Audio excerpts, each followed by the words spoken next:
Mengutip dari kolom komentar Mitra Sevima pada sosial media, ada yang menanyakan jika kurikulum berganti untuk kode dan nama mata kuliah yang sudah diampu sebelumnya di kurikulum, apakah bisa diganti juga mengikuti aturan kurikulum yang baru? Lalu, bagaimana caranya?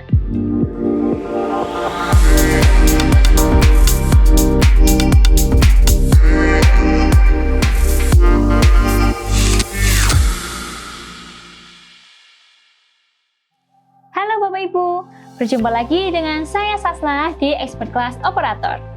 Mungkin banyak Bapak Ibu yang sudah mengikuti Expert Class ini di Adlink. Kini, Expert Class Operator dapat diakses Bapak Ibu di media YouTube juga. Di video kali ini akan membahas terkait perancangan hingga pendataan kurikulum dan mata kuliah. Yuk kita mulai!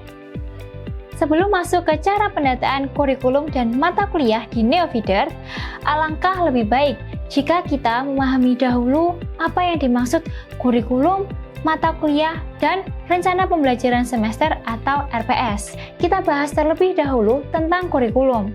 Berdasarkan Permendikbud nomor 3 tahun 2020 pasal 1, kurikulum merupakan seperangkat rencana dan pengaturan mengenai tujuan, isi, dan bahan pelajaran serta cara yang digunakan sebagai pedoman penyelenggaraan kegiatan pembelajaran untuk mencapai tujuan pendidikan tinggi.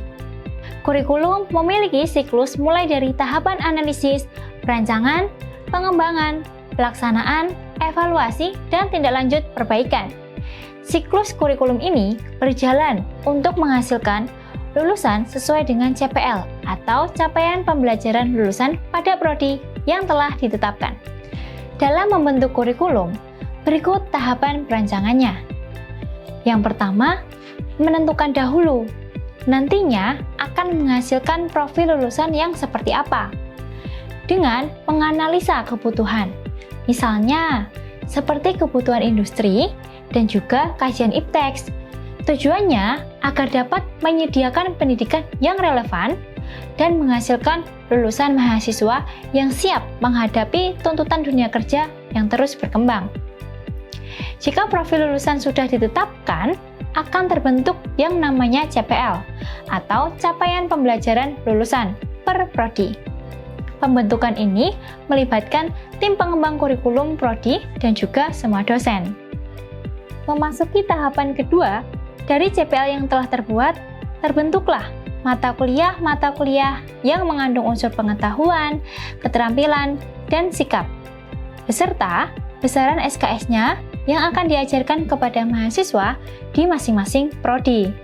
Untuk penetapan besarnya, bobot SKS mata kuliah sesuai dengan Permendikbud nomor 3 tahun 2020 pasal 19, yaitu 1 SKS proses pembelajaran terdiri atas 50 menit tatap muka, 60 menit tugas, dan 60 menit belajar mandiri.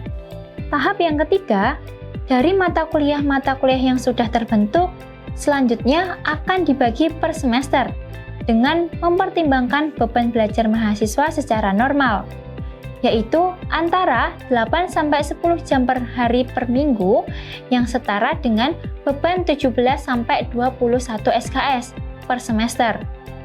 Dengan strategi pembelajaran yang biasa disebut RPS atau Rencana Pembelajaran Semester. Dari 3 tahapan tersebut, terbentuklah yang namanya dokumen kurikulum. Jadi, membuat dokumen kurikulum ini bukan tugas operator PD Dikti ya. Bapak Ibu cukup menginputkan saja di Neofeeder dengan bersumber dari dokumen kurikulum yang sudah dibentuk oleh tim kurikulum. Sebagai admin, kita harus mengetahui jenis-jenis mata kuliah terlebih dahulu, agar pendataan mata kuliah Bapak Ibu sesuai dengan dokumen kurikulum. Terdapat 5 mata kuliah di Neofeeder. Yang pertama, mata kuliah wajib nasional, yaitu mata kuliah yang diwajibkan ada oleh pemerintah untuk semua perguruan tinggi. Di antara lain ada agama, Pancasila, kewarganegaraan, dan bahasa Indonesia. Mata kuliah wajib nasional ini masing-masing memiliki beban studi minimal 2 SKS. Kita lanjut ke jenis mata kuliah wajib program studi. yaitu mata kuliah yang diajarkan oleh program studi dengan tujuan tercapainya CPL atau capaian pembelajaran lulusan, dan mahasiswa diwajibkan untuk mengambil semua mata kuliah wajib program studi. Kemudian ada mata kuliah pilihan, yaitu mata kuliah yang disediakan oleh perguruan tinggi agar mahasiswa dapat mempelajari ilmu di luar konsentrasinya. Dan mahasiswa dibebaskan untuk memilih mana saja mata kuliah yang ingin diambil untuk melengkapi minimum total SKS sesuai dengan jenjang pendidikannya.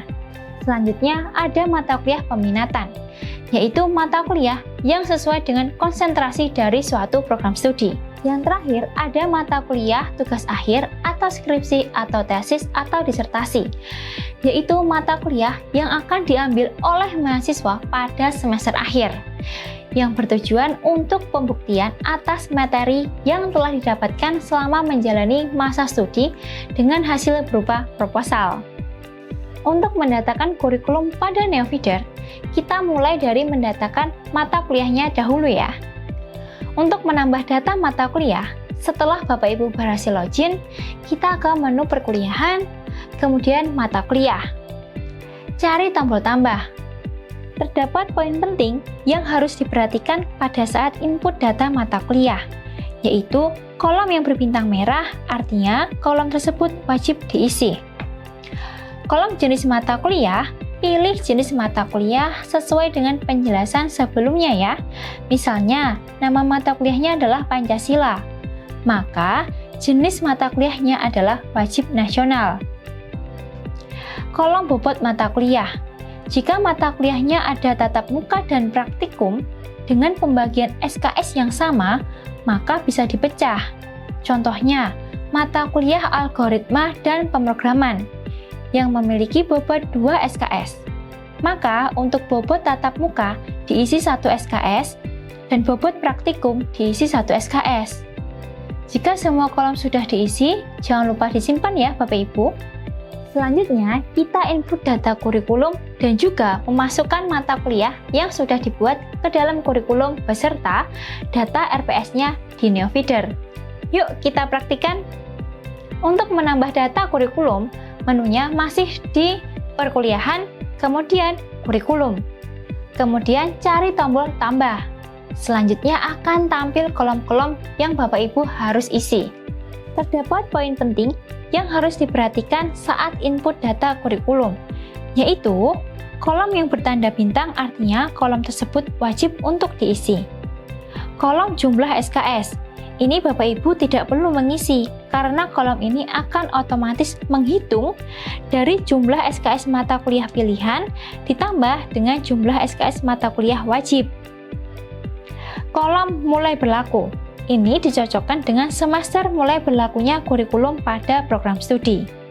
Setelah data kurikulumnya terbentuk, selanjutnya memasukkan mata kuliah yang sudah diinput sebelumnya ke dalam kurikulum. Caranya ada 2 cara. Yang pertama, melalui salin mata kuliah. Cara ini digunakan untuk menyalin data mata kuliah pada kurikulum yang sebelumnya sudah dibuat, dan biasanya cara ini digunakan jika tidak banyak perubahan mata kuliah dari kurikulum sebelumnya. Cara yang kedua, melalui tambah mata kuliah. Digunakan untuk menambahkan mata kuliah satu persatu.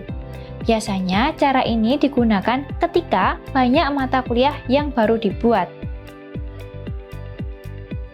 Poin penting yang harus diperhatikan pada saat memasukkan mata kuliah pada kurikulum adalah yang pertama, kolom semester. Jadi, pastikan semester mata kuliah sesuai dengan plotting semester mata kuliah yang ada di dokumen kurikulum. Misalnya, mata kuliah Pancasila ada pada semester 1. Yang kedua, button checklist wajib. Jadi, button ini untuk menandai apakah mata kuliahnya merupakan mata kuliah wajib atau mata kuliah pilihan. Contohnya, jika mata kuliah Pancasila merupakan mata kuliah wajib, maka klik button checklist hingga ikonnya berubah menjadi tercentang seperti berikut. Tujuan memasukkan mata kuliah ke dalam kurikulum agar mata kuliah dapat diampu di kelas ya Bapak Ibu. Untuk input data RPS ada di detail mata kuliah. Jadi Bapak Ibu harus ke detail mata kuliah, kemudian scroll ke bawah, ada 2 tab, yaitu rencana pembelajaran dan rencana evaluasi. Kita ulas dahulu yang rencana pembelajaran. Rencana pembelajaran ini digunakan untuk input data RPS, mulai dari rangkaian pertemuan pertama hingga pertemuan terakhir, beserta dengan isi materi dalam setiap pertemuannya. Kemudian, rencana evaluasi digunakan untuk input data hasil dari rencana pertemuan yang terrealisasi. Pada rencana evaluasi ini memiliki 3 basis evaluasi. Yang pertama, ada aktivitas partisipatif, yaitu mahasiswa melakukan analisa dan mencari solusi dengan tujuan menghasilkan sebuah analisa atau saran. Yang kedua, hasil proyek, yaitu sekelompok mahasiswa melakukan studi kasus yang ada di lapangan dengan tujuan dapat menghasilkan sebuah produk. 3. Kognitif atau pengetahuan, yaitu penilaian perkuliahan secara umum yang dilakukan oleh dosen. Kognitif ini memiliki 4 komponen evaluasi. Ada tugas, kuis, ujian tengah semester atau UTS, dan ujian akhir semester atau UAS. Masing-masing komponen ini harus memiliki bobot yang jika diakumulasi tidak kurang dan tidak lebih dari 100% beserta dengan deskripsinya. Setelah menjelaskan tentang kurikulum, mata kuliah, hingga RPS, masih banyak pertanyaan lain yang telah Bapak Ibu sampaikan. Di antaranya, yang pertama, jika kurikulum program studi berganti setiap tahunnya, apakah boleh? Jawabannya, biasanya kurikulum berganti sesuai dengan hasil evaluasi kurikulum yang dilakukan secara berkala setiap 4-5 tahun dengan memperhatikan ketercapaian CPL dan juga kebutuhan profil lulusan saat ini. Yang kedua, bagaimana pemetaan mata kuliah dan kurikulum untuk mahasiswa pindahan? Jawabannya, untuk mahasiswa pindahan, yang pertama, pastinya memiliki nilai konversi. Maka silahkan untuk mendatakan nilai konversinya terlebih dahulu pada menu detail, kemudian mahasiswa, kemudian pilih tab nilai transfer. Selanjutnya, yang kedua, mahasiswa didatakan sebagai peserta di masing-masing kelas sesuai dengan kurikulum yang berjalan di prodinya pada menu kelas, kemudian perkuliahan. Yang ketiga, dari hasil evaluasi kurikulum, bagaimana jika ada mata kuliah yang sudah tidak relevan lagi? Jawabannya, jika ada mata kuliah yang sudah tidak relevan lagi, yang dapat Bapak Ibu operator lakukan adalah yang pertama, perlu diperhatikan bahwa mata kuliah yang sudah tidak relevan jangan dihapus atau diubah ya Bapak Ibu, karena sudah ada mahasiswa lampau yang mengambil mata kuliah tersebut dan agar historical pendataannya tetap ada. Yang kedua, jika ada pembaruan mata kuliah, silahkan dapat mendatakan kembali mata kuliah baru di kurikulum yang baru. Yang keempat, bagaimana jika ada perubahan kode, nama atau SKS mata kuliah di kurikulum yang masih berjalan?